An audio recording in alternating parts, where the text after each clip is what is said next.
Dan di segmen kali ini kita akan lebih dalam membahas bagaimana data sosial media atau apa saja yang kemudian menjadi percakapan netizen. Benarkah hanya pada sosok tunggal pelatih John Herdman atau juga bagaimana PR sepak bola Indonesia? Masih bersama dengan Mas Rizal Nova Mujahid. Kita akan lihat datanya dari Drone Pit. Kita tampilkan bersama terlebih dahulu. Oke, jadi bagaimana pembicaraannya seminggu terakhir ini, Mas?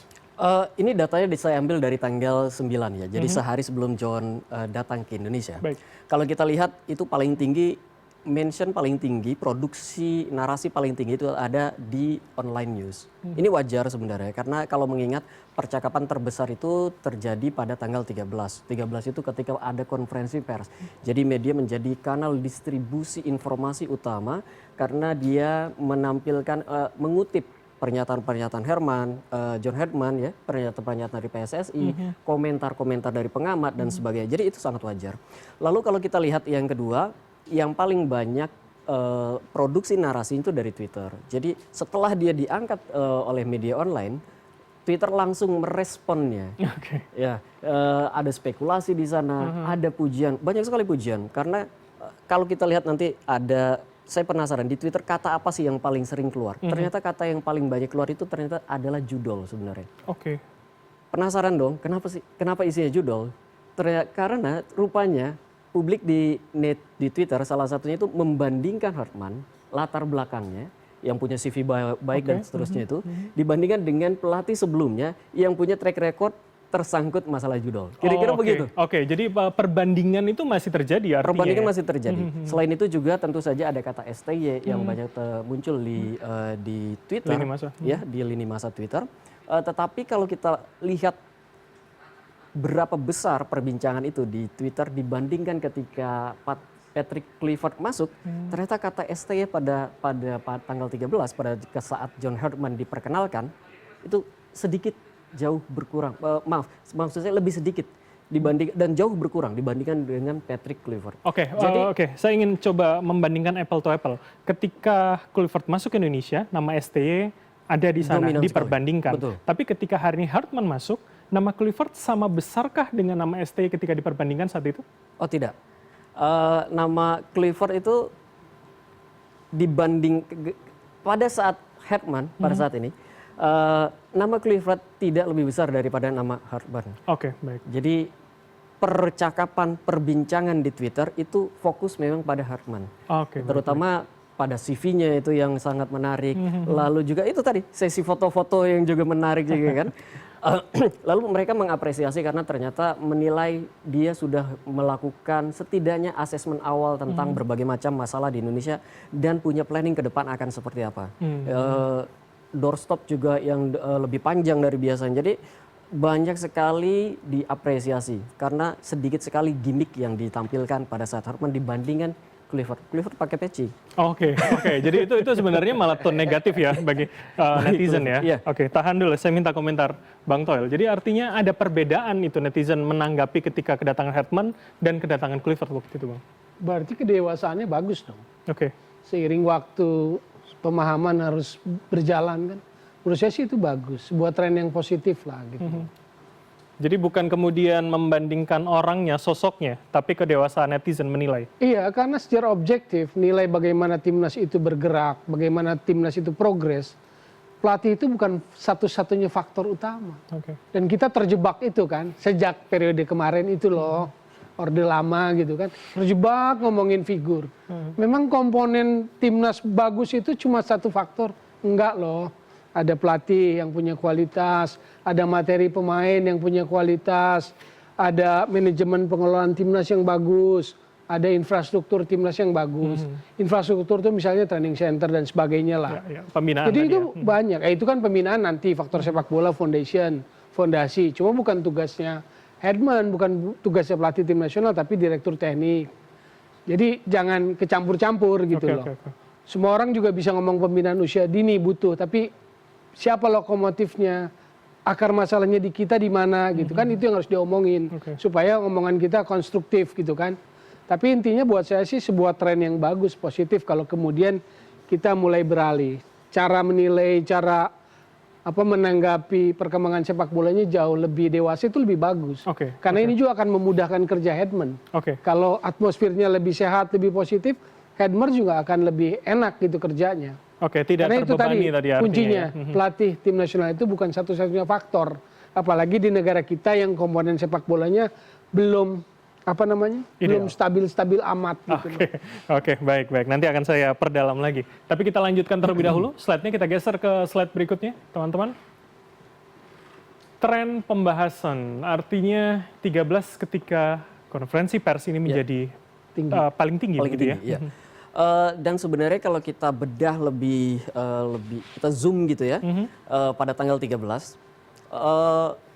yang tinggi itu kan kelihatan memang ada news ya. Lalu kita lihat semuanya turun, percakapannya, trennya semuanya turun. Pada naik banyak pada tanggal 13 dan 14. Tetapi kalau kita zoom pada tanggal 13 itu, interaksi yang paling tinggi sebenarnya justru didapatkan dari dua kanal. Pertama kanal TikTok, yang kedua kanal YouTube. Apa isi interaksinya? Kenapa bisa seperti itu? Karena rupanya netizen di Indonesia ini lebih suka pada platform video yang menampilkan hal-hal yang sifatnya humanis kayak gitu ya, angle yang berbeda daripada yang ditangkap oleh media online, kan kemudian dikomentari di Twitter, angle-angle yang berbeda, lalu kemudian juga narasi-narasi yang agak-agak side stream, agak ekstrim, bisa dikatakan seperti itu, yang agak ekstrim di media sosial. Nah, dan itu terjadi di dua kanal, YouTube dan TikTok. Jadi kalau kita zoom ini pada tanggal 13, di dua kanal itulah sebenarnya interaksi yang paling tinggi. Apa yang kemudian di TikTok itu bisa menjadi menarik dan kita anggap itu menjadi side stream berita dibandingkan dengan online dan Twitter? Terutama karena sisi-sisi kontroversialnya ya. Disebutkan juga kalau Hotman itu nggak positif semuanya. Dalam karirnya itu banyak sekali hal-hal yang kontroversial. Misalnya memata-matai lawan gitu dengan drone. Dan itu oleh media sosial, oleh publik di media sosial justru diapresiasi, Bram. Karena artinya dia bekerja dengan sepenuh hati untuk memenangkan timnya. Dibandingkan kemudian dengan STY yang naik tower televisi kalau tidak salah untuk memata-matai lawannya juga. Nah itu hal-hal seperti itu ya, itu kan angle-nya berbeda sekali. Tapi itu artinya netizen mencari dengan effortnya sendiri ya? Betul. Netizen mencari dengan effortnya sendiri, membanding-bandingkan juga, dan kemudian mengomentari juga berbagai macam, kalau netizen bilangnya kritik kok terhadap John Herdman yang disampaikan oleh beberapa komentator ya, beberapa pandit gitu. Atau juga netizen mengiyakan optimisme yang disampaikan juga oleh para komentator tentang ini orang ngomongnya oke, tapi kita lihat apakah pada Maret, April dan seterusnya setidaknya kasihlah waktu untuk membuktikan pernyataannya, membuktikan janjinya gitu. Baik. Itu beberapa hal yang di media sosial juga cukup banyak dikomentar oleh netizen. Menarik. Kita akan geser terlebih dahulu setelah tren pembahasan. Emosi perbincangan kita lihat. Kalau kita lihat joy-nya paling besar ya. Iya, kalau kita lihat ada 3 emosi utama dan 3-tiganya adalah emosi positif sebenarnya. Joy karena John Herdman dibandingkan dengan pelatih sebelumnya yang dinilai ketika memutuskan mengambil Patrick Kluivert itu banyak sekali hal-hal yang terkesan rahasia gitu dan mendadak. Nah, jadi berbeda dengan John Herdman, dia sudah dibicarakan di media sosial, sudah dibandingkan dengan pelatih-pelatih lainnya, termasuk juga dibandingkan dengan Sintayong. Dan John Herdman adalah salah satu pelatih yang berterima bagi banyak sekali netizen di media sosial. Pertama itu, yang kedua trustnya tinggi karena mereka percaya dari konferensi pers ini, Herdman kayaknya punya kualifikasi yang cukup untuk membawa Indonesia. Salah satu, dan ketika dibandingkan dengan Sintayong, mereka bicaranya ini Sintayong versi bule. Kayak gitu. Baik. Oke. Memang rasanya agak personal begitu ya. Tapi yang menarik buat saya ketika 253, 235 anticipation-nya cukup besar. Masih di angka 200. Biasanya anticipation kalau di isu lain biasanya negatif. Apakah ini bisa kita maknai juga seperti itu? Kalau di sini justru antisipasinya itu sangat positif.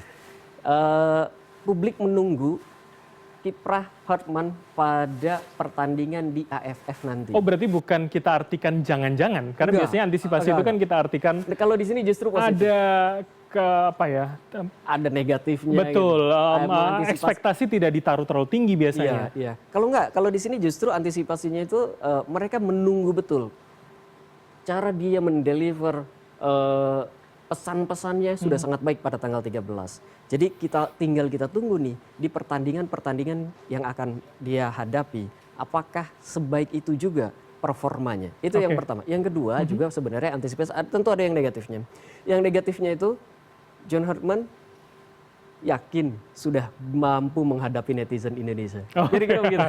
Oke, pertanyaan menarik. Saya ke Mas Akmal kalau begitu. Iya. Dua pertanyaan penting. Jadi kalau pertanyaannya adalah seberapa siap Hartman menghadapi netizen Indonesia itu satu. Yang kedua adalah membandingkan dengan STY versi bule katanya. Apa komentar Anda? Ya, yang pertama ingin saya katakan bahwa intensitas publik kita kan sudah selesai ketika kita gagal di Piala Dunia bersama Patrick Kluivert di round 4 itu. Ketika itu kan perbandingannya STY, Patrick Kluivert, STY, Patrick Kluivert. Jadi John Hartman ini menurut saya jalan tengah yang diambil dengan kurikulum yang vita yang bagus sehingga kemudian mendapat respon positif dari publik. Nah, mungkin yang anticipation ini salah satunya yang dari Bung Toel juga ada di sini nih gitu kan. Apa itu? Iya, itu pesan-pesan misalnya kita bawa jangan kemudian dengan kurikulum yang bagus kemudian dia bisa membawa Indonesia berprestasi seperti halnya bersama Kanada. Karena kultur berbeda, atmosfer berbeda, situasi berbeda, sosial kulturalnya berbeda. Saya juga ingin mengatakan bahwa memang ujian sesungguhnya nanti akan ada fluktuasi pembicaraan tentang John Hartman itu ketika di Piala AFF. Karena menurut saya sekali lagi saya katakan Piala AFF ini adalah Piala Dunianya Indonesia. Oke. Gitu. Kenapa? Kalau kemudian John Hartman ini gagal membawa kita menjadi juara setelah sebelumnya 6 kali kita hanya menjadi runner up, ini akan menjadi pembicaraan atau kritik akan semakin kencang. Juara AFF harga mati. Harga mati menurut saya. Kenapa? Karena AFF kali ini berbeda dengan sebelumnya. Kalau sebelum-sebelumnya ada alasan kita tidak bisa memainkan pemain terbaik. Sekarang digelar bulan Juli ketika semua kompetisi di Eropa libur. Artinya apa? Artinya John Hartman punya kesempatan memainkan seluruh pemain terbaik Indonesia di event ini. Cuma permasalahan tantangannya adalah buat John Hartman kalau dia turunkan pemain terbaik tapi hasilnya negatif, itu akan jadi masalah. Tapi kalau kemudian dia turunkan pemain dari kompetisi liga domestik, hasilnya tidak maksimal, mungkin masih ada apologi ya domestik. Nah, ini problem yang walaupun PR-nya masih ada Piala Asia di tahun depannya ya. Betul. Jadi saya ingin mengatakan gini, Bung Bram, saya kebetulan kemarin di message atau dikasih pesan oleh pakar metafisik yang mengatakan seperti ini second opinion aja. Dia bilang John Hartman secara metafisik disiplinnya bagus, karakternya bagus, mirip seperti tadi, mirip seperti Sintayong, gitu kan. Kemudian punya variasi strategi yang bagus. Cuma permasalahannya peruntungannya tidak bagus di Indonesia. Oleh pakar metafisik malah disebutkan Indonesia hanya akan jadi runner up Piala AFF. Ini kan prediksi ya, bisa benar bisa tidak, kita lihat nanti perjalanannya yang anticipation ini. Jadi menurut saya kita selain kita punya harapan besar untuk sepak bola kita berprestasi di John Hartman bersama John Hartman, kita juga harus siap untuk gagal. Gitu. Jangan sampai kemudian kita tidak siap untuk itu semua. Nah, itulah perlu antisipasi saya pikir. Karena sehebat-hebatnya John Hartman, kalau sport sistemnya tidak bagus, tidak akan menghasilkan apa-apa. Artinya jangan ekspektasi buta begitu ya? Betul. Artinya kurikulum kita bagus, tapi apakah support sistemnya ini berjalan? PSSI pembinaannya berjalan, kemudian kompetisinya berjalan dengan baik, ditambah lagi sport system. Kan selama ini kita piramidanya terbalik. Kata Bung Joy, kita tuh fokus ke tim nasional. Harusnya piramida yang kuat itu ya pembinaan, kompetisi, baru tim nasional. Nah, saya pikir ini kotak Pandoranya sudah dibuka oleh John Hartman, tinggal bagaimana PSSI bereaksi terhadap ini semua. Baik, Bang Toel, saya pindah ke Anda. Saya ingin komentar itu dulu. Jadi kalau disebut STY tapi versi bule, kemudian di cocok logi ada metafisika tadi yang mengarah ke sana pula, apa tanggapan Anda? STY versi bule ya itu sih selera-seleranya netizen aja. Nggak penting aja. Apakah nanti John Hartman suka bercandanya slapstick gitu misalnya? Suka keplak-keplak, tendang-tendang gitu kan, jangan juga. Gitu. Jadi buat saya bedanya waktu itu kan chapternya masih berjalan. Chapter kualifikasi Piala Dunia, maka situasinya berbeda. Maka saat datang Patrick Kluivert situasinya berbeda. kok berbeda dengan John Hedman? Iya, karena John Hedman memulai bab baru, bukan meneruskan chapter yang sedang berjalan. Tapi John Hedman memulai chapter baru. Menurut Anda di sepak bola bebannya Indonesia. lebih rendah daripada Clifford saat itu? Nggak lebih rendah juga menurut saya gitu loh. Nah, misalnya sekarang ada FIFA Series Maret. Menurut saya sih kita akan terlalu naif kalau mematok target atau tuntutan yang begitu tinggi. Yang saya mau lihat adalah kerja pertama dia apa sih gitu loh. Apa yang dia lakukan itu bisa kelihatan di lapangan. Nanti kan lawannya ada Bulgaria, ada Saint Kitts and Nevis. Kalau nggak tahu Saint Kitts and Nevis itu negaranya Kate Kayambagam yang pernah hebat di Sriwijaya FC waktu itu. Lalu ada Tahiti. Dan kita akan main 2 kali di situ. Jadi di Maret kita akan lihat bagaimana dia memainkan atau apa yang dia mau mainkan untuk Indonesia di Maret 2 kali. Tapi target yang bisa mengambil hati publik Indonesia adalah Juli AFF itu, Asian Championship. Itu di Juli ke Agustus. Itulah momen di mana menurut saya itu opportunity dia ambil hati publik Indonesia. Kalau juara. Target harus juara karena AFF. Karena kita sudah 6 kali final. 2000 Nandar bawa ke final Nandar Iskandar. 2002 Kolev ya. 2004 Peter Witt. 2010 Riedel. 2016 Riedel. 2022 Sinteyong bawa ke final. Nah sekarang apakah Hedman bisa bawa Indonesia 7 kali final ke-7 dan jadi juara, nah itu akan merebut hati publik. Pembuktiannya jadi dari AFF tengah itu tahun penting dalam sebuah milestone dia.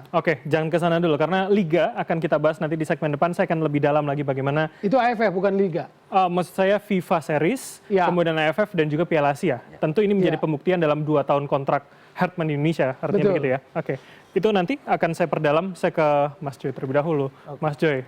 Joy-nya paling besar. Nah, ini sebetulnya ekspektasi ini menjadi bebankah untuk Hedman atau kemudian ini malah memudahkan dia karena vibes-nya orang semua tidak ada yang kontra sama Hedman?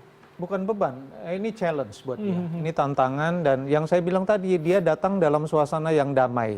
Penuh kedamaian, penuh kegembiraan, sudah melupakan kegagalan ke Piala Dunia dan menurut saya benang merahnya adalah ketika kita gagal ke Piala Dunia itu kita tahu diri bahwa level Indonesia itu belum sampai ke sana, tetapi disambut dengan kegembiraan. Kan bagus, bukan bersungut-sungut terus. Ya masih ada sih kalau yang saya amati. Saya bukan ahli sosial media, tapi saya masih amati ada yang masih bawa-bawa pelatih lama lah, pelatih yang konon katanya hebat banget itu. Terus kemudian sekarang dibandingkan dengan John Hedman yang menurut saya CV-nya tidak kalah mentereng juga gitu ya.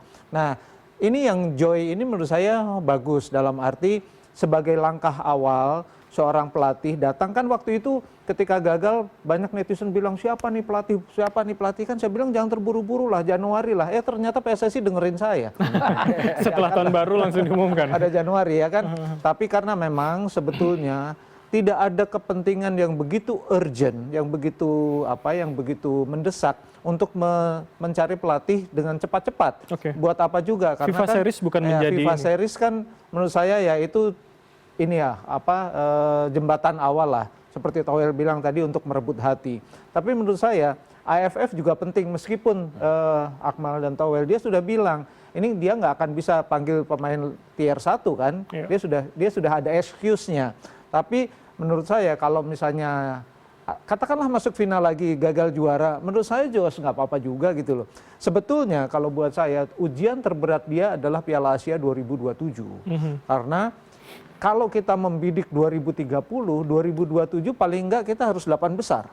Gitu loh. Kalau syukur-syukur bisa masuk 4 besar. Karena kualifikasi di 2028 kalau tidak salah. Kualifikasi di 2008 oleh sebab itu tolok ukurnya yang paling sahih ya Piala Asia. Gitu loh. Jadi Piala Asia 2027 itu karena jaraknya masih lama, sekitar 2 tahun lagi, itu kan sudah bisa kita menilai kinerja. Kalau yang nanti FIFA Series menurut saya belum lah, ya kan itu baru pemanasan. AFF baru setengah pemanasan, tapi dia sudah bilang dia nggak akan panggil pemain yang tier 1, gitu loh. Tapi suasana di dalam pengambilan keputusan John Hedman, selain harga juga sih ya, selain harga, yang menurut saya pas ya, timingnya juga pas, suasana pas, environmentnya pas. Ketua Umum PSSI juga nggak cawe-cawe, netizen juga nggak banyak ulah gitu ya dengan komen-komennya yang negatif. Saya rasa semuanya bagus. Mudah-mudahan berjalan bagus terus sampai dengan pertandingan yang betul-betul menguji kemampuan dan kualifikasi John Herman. Pembuktiannya di Maret dan Juli nanti ya. Ya. Oke, baik, tahan dulu. Ada satu slide terakhir, kita geser terlebih dahulu. Oke, tidak biasanya kita bicara sentimen pada isu lain, positifnya mayoritas. 94%. Ya, 4%. Ini kalau kita lihat, kita amati sebenarnya positif paling tinggi itu datang dari Facebook. Ya. Facebook dan Instagram itu punya karakter yang mirip-mirip, Bram. Di Facebook itu biasanya netizen membahas sesuatu itu dengan lebih dalam, lebih rinci dibandingkan dengan Twitter, dibandingkan dengan TikTok. Ya. Jadi karena pembahasannya lebih rinci, dia juga bisa berdiskusi dengan lebih panjang. Nah, saat berdiskusi itulah muncul kekhawatiran-kekhawatiran, muncul sentimen-sentimen negatif kepada Herman dan sebagainya. Jadi Facebook itu menjadi salah satu kanal yang paling negatif. Selain itu, Herman mendapatkan apresiasi dan saya kira modal sosial yang cukup baik, sentimennya positif sangat, lalu juga emosinya juga tadi kita lihat itu kan positif semua. Jadi dia sudah diterima oleh publik Indonesia, tinggal bagaimana cara dia mendeliver apa yang dia sampaikan pada tanggal 13 kemarin. Oke, artinya membuktikan optimisme masyarakat tadi. Publik, ya. Oke, ini menarik. Netral ternyata lebih besar dari negatif. Netral 5,1, negatif 0,3, sangat-sangat kecil. Iya. Ke arah mana netral ini? Sebenarnya netral itu karena dia masih menunggu. Kita jangan terlalu optimis juga, karena kita lihat, kita tahu bagaimana PSSI running liga di Indonesia. Jangan-jangan nanti Herman tidak punya kesempatan untuk membawa timnas ke arah yang lebih baik karena environment-nya tidak terlalu baik. Jadi mereka betul-betul menunggu, jangan terlalu optimis lah. Kita kasih sedikit keraguan pada apa yang disampaikan oleh Herman. Oke, jadi artinya ekosistem itu juga menjadi perhatian netizen ya, bukan hanya kembali lagi tidak hanya diserahkan pada sosok tunggal pelatih. Enggak. Okay. Kalau kemarin kita bicara tentang Piala Dunia itu memang betul. Sosok pelatih itu menjadi tokoh yang sangat penting, tokoh yang sangat tokoh kunci ya. Tapi kalau yang ini enggak, netizen melihat tokohnya udah baik nih. Makanya ketika dibandingkan Sinteyong versi bule kayak gitu. Oke, tokohnya udah baik, tinggal apakah PSSI mampu mendukung kebutuhan-kebutuhan timnas Indonesia, kebutuhan-kebutuhan agar timnas menjadi lebih besar. Saya mungkin agak setuju dengan Bang Toel bahwa harapannya adalah pembaca netizen Indonesia yang lebih dewasa begitu ya dengan data ini ya, Bang Toel. Saya berharap begitu, karena atmosfer yang baik tentang sepak bola Indonesia, penilaian-penilaian yang baik, judgement-nya juga baik. Dan itu juga akan membuat PSSI lebih sehat lah. Karena begitu PSSI dikepung dengan judgement-judgement yang negatif atau kurang objektif, mereka pun akan kelimpungan gitu loh. Bahwa ini situasinya lebih damai itu ya bagus lah ya. Cuman saya akan melihat itu tadi, ini chapter baru. Dan publik paham itu gitu. Beda dengan dinamika sebelumnya. Nah persoalannya apakah singkat Bang, damai secara sepak bola itu betul? Tapi saya kok melihat ada hal lain gitu loh dalam proses ini gitu loh. Baik. Nanti saya jawab. Hal lainnya apa dalam masa damai sepak bola. Usai jeda, tetaplah bersama kami di Prime Plus.